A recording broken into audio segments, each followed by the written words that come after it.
Alrighty. Whew. I can breathe a little bit better. You guys can hopefully hear me a little bit better.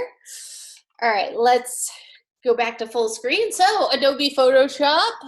Here is the newest splash screen as of now, literally. They change them all the time.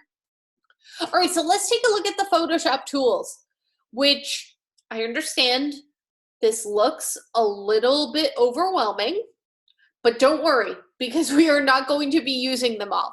I have been using one version or another of Adobe Photoshop for 20 years, and there are some tools that I haven't even used in 20 years.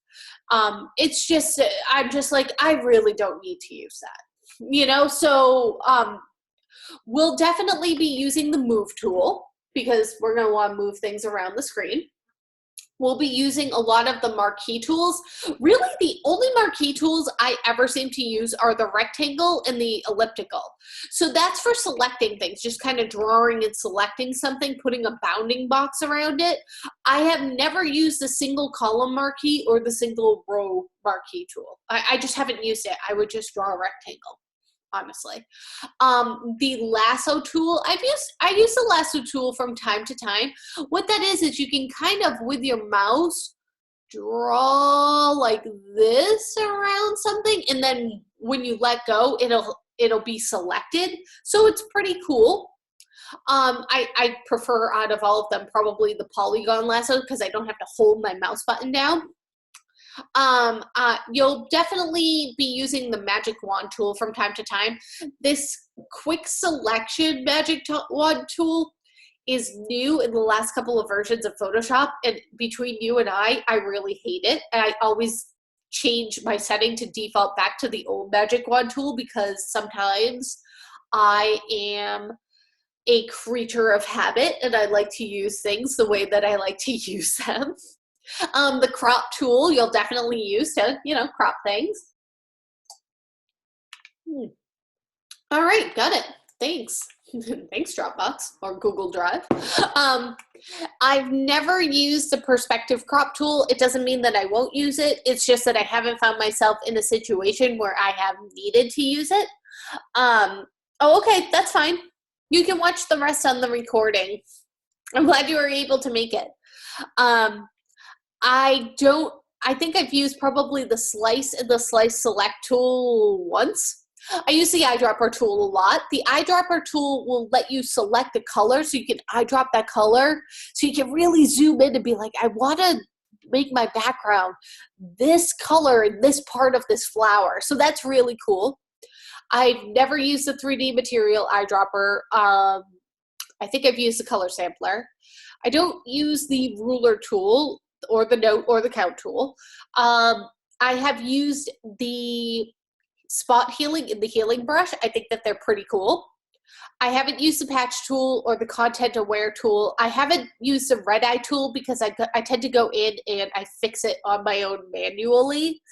But again, that's because I'm a little bit old school. I have used the clone stamp tool so much. I use that all the time.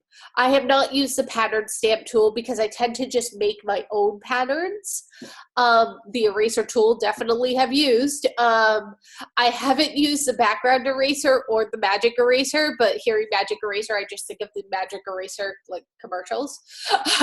I've used the blur tool, the sharpen, and the smudge many times. I've used dodge and burn. These are old photography techniques.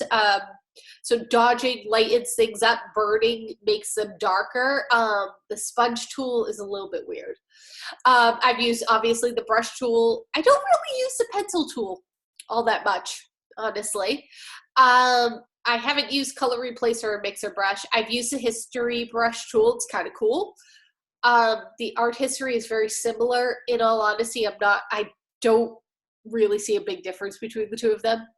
Use the gradient tool. I've used the paint bucket tool. I have not used the 3D material drop tool. Pen tool, definitely have used. I use it as just a regular pen tool. Type tool, definitely used. Path selection, definitely used. And then the rectangle, rounded rectangle ellipse. What these do is these draw shapes for you, which is different than the marquee tools, which just select things. And then the hand tool, I use it all the time. The hand tool, I will tell you right off the bat, if you hit the space bar, it defaults you to the hand tool, and you can kind of move around, move your screen around. And then I've definitely zoomed because there will be a lot of zooming in Photoshop. All right, so if you see a little asterisk, that's because the keyboard shortcuts appear next to this in the parentheses. So if you hit V, that automatically brings you to the move tool. If you hit Z, that brings you to the zoom tool. So the keyboard shortcuts are really, really kind of key in Photoshop and any Adobe program. They'll just, if you learn them, they'll make you move so much faster in the program. And you'll probably really begin to enjoy the program once you can, you kind of get a lay of the land, and you learn where the tools are and everything else. Now I'm so used to using quick keys that when I teach and I go in to show you where it is in the drop down, I end up fumbling around because I'm like, hold on, it's been a minute since I manually got in here to look for it. So, is that my last slide? No, it's not my last slide. There we go. All right. So the best way, again, to get a feel for the tools and a feel for the program is to really get into the program. So let's get into Photoshop. But first, I definitely want to take a look at our assignment for this week. There we go. And I'm actually going to end this recording and start up a new recording. So just give me a moment to do that. And so everybody else